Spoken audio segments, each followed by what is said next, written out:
أعوذ بالله من الشيطان الرجيم.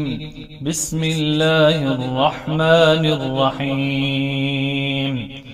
ومن أظلم ممن افترى على الله كذبا أو كذب بآياته إنه لا يفلح الظالمون.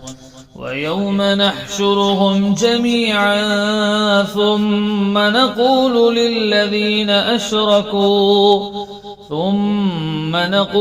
للذين أشركوا أين شركاؤكم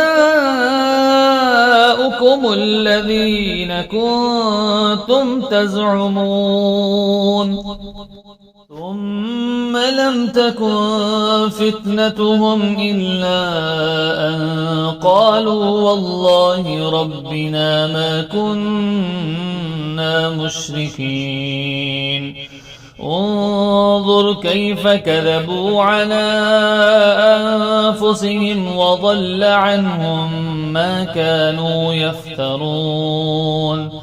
ومنهم من يستمع إليك وجعلنا على قلوبهم أكنة أن يفقهوه وفي آذانهم وقرا وإن يروا كل آية لا يؤمنوا بها حتى إذا جاءوك يجادلونك يقول الذين كفروا إن هذا إلا أساطير الأولين.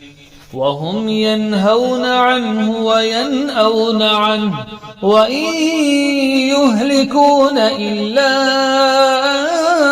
أنفسهم وما يشعرون. ولو ترى إذ وقفوا على النار فقالوا يا ليتنا نرد ولا نكذب بآيات ربنا ونكون من المؤمنين. بل بدا لهم ما كانوا يخفون من قبل ولو ردوا لعادوا لما نهوا عنه وإنهم لكاذبون. وقالوا إن هي إلا حياتنا الدنيا وما نحن بمبعوثين. ولو ترى إذ وقفوا على ربهم قال أليس هذا بالحق قالوا بلى وربنا قال فذوقوا العذاب بما كنتم تكفرون. قد خسر الذين كذبوا بلقاء الله حتى إذا جاءتهم الساعة بغتة قالوا يا حسرتنا على ما فرطنا فيها وهم يحملون أوزارهم على ظهورهم ألا ساء ما يزرون.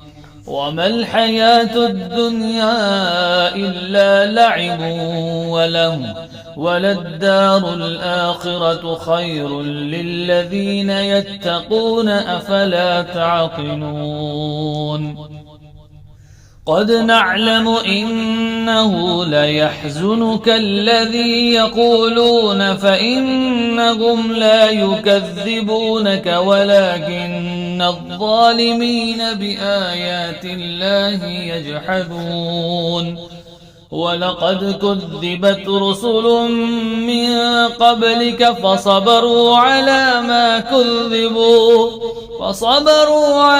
ما كذبوا وأوذوا حتى أتاهم نصرنا ولا مبدل لكلمات الله. ولقد جاءك من نبأ المرسلين وإن كان كبر عليك إعراضهم فإن استطعت أن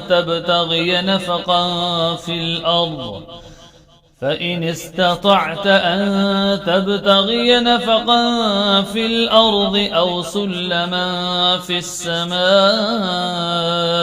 فتأتيهم بآية ولو شاء الله لجمعهم على الهدى فلا تكونن من الجاهلين إنما يستجيب الذين يسمعون والموتى يبعثهم الله ثم إليه يرجعون وقالوا لولا نزل عليه آية من ربه قل إن الله قادر على أن ينزل آية ولكن أكثرهم لا يعلمون وما من دابة